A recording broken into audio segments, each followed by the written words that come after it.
বর্তমানে আমাদের social media জিনিসটা খুবই টক্সিক হয়ে গেছে।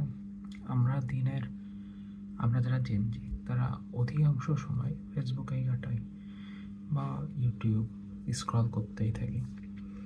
তো এখন দেখা যাচ্ছে যে কারা ফেসবুকে সেলিব্রিটি হচ্ছে বা ইউটিউবে সেলিব্রিটি হচ্ছে বা বিভিন্ন নাটকে যাচ্ছে, বিভিন্ন প্রোগ্রামে যাচ্ছে, যারা রিসেন্টলি কোনো কিছু নিয়ে ভাইরাল হচ্ছে নেগেটিভ সাইডে।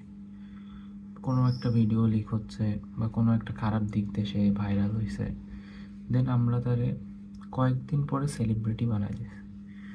রিসেন্টলি এই যে কয়েকটা আগে, কালকেই 2 দিন আগে একটা ভিডিও অনলাইন ক্লাসের পোস্ট হলো।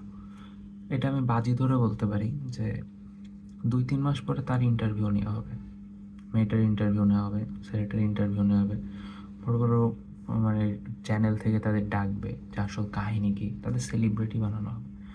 তারপরে এমন অনেকেই আছে যে যাদের মানে বিভিন্ন নেগেটিভ সাইড দিয়ে তারা ফেমাস ভাইরাল হয়েছে, কয়েকদিন পরে তারা সেলিব্রিটি হিসেবে চলে আসছে আমাদের, আর আমরা সেটা অ্যাকসেপ্টও করে নিয়েছি এবং তাদেরকে অনেক ফলোয়ার তাদের এখন।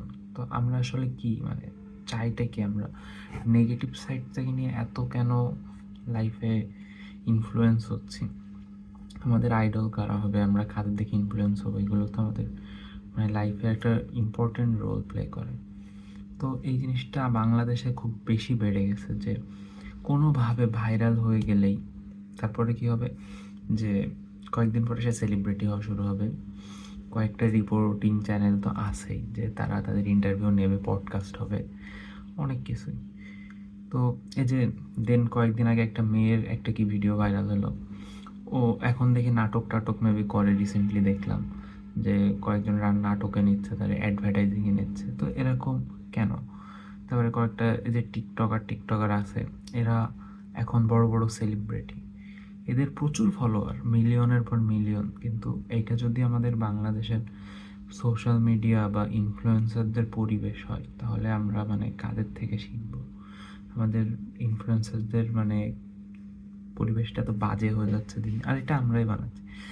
যে কারণ কি, কারণ নেগেটিভ একটা জিনিস, সিম্পলি নেগেটিভ সাইডগুলো তারা প্রথমে শো করছে, দেন তারা ভাইরাল হচ্ছে। একটা সময় পরে নতুন একটা টপিক আসে, আমরা পাস্ট ভুলে যাই, দেন তারা কী করে যে তারা তো ভাইরাল হয়ে আছে, তো দেন তারা সেই এটা ইউজ করে নিজেরা এখন সেলিব্রিটি হচ্ছে। আর এখন অধিকাংশ মানুষই শুধু ভিউজ চায়, যে ভিউ হইলে আর কিছু লাগে না, সেটা যেভাবে আসতেছে ডাজেন্ট ম্যাটার।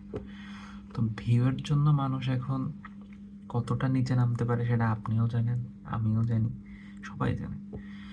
তো আমরা আসলে রুচির দুর্ভিক্ষ জিনিসটাতে মানে অনেকভাবেই জড়াই গেছি, যে আমাদের রুচিটা আসলে কতটা উন্নত সেটা এখন আমরা আমাদের আশেপাশে সেলিব্রিটি, যারা বর্তমানে সো কল্ড সেলিব্রিটি, তাদের দেখলেই বোঝা যাচ্ছে এদেরকে আমরা সেলিব্রিটি বানাইছি, কিন্তু এরা কিসের জন্য ফেমাস হয়েছিল এটা আমরা ভুলে গেছি।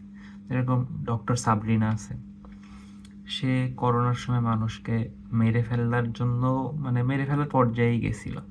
ওই টাইমে কী পরিমাণে মানুষ মারা গেছে আমরা জানি, কিন্তু সে এখন খুব বড় সেলিব্রিটি। তো এরকম অনেকেই আছে, যে অনেকে আছে যে কাপল ব্লগ করে, এরা সবাই। তো এগুলো মানে আমাদের রুচি কতটা দুর্ভিক্ষ না হলে আমরা এদেরকে ইনফ্লুয়েন্সার বানাচ্ছি বা পাবলিক সেলিব্রিটি, এটা একটু ভাববে।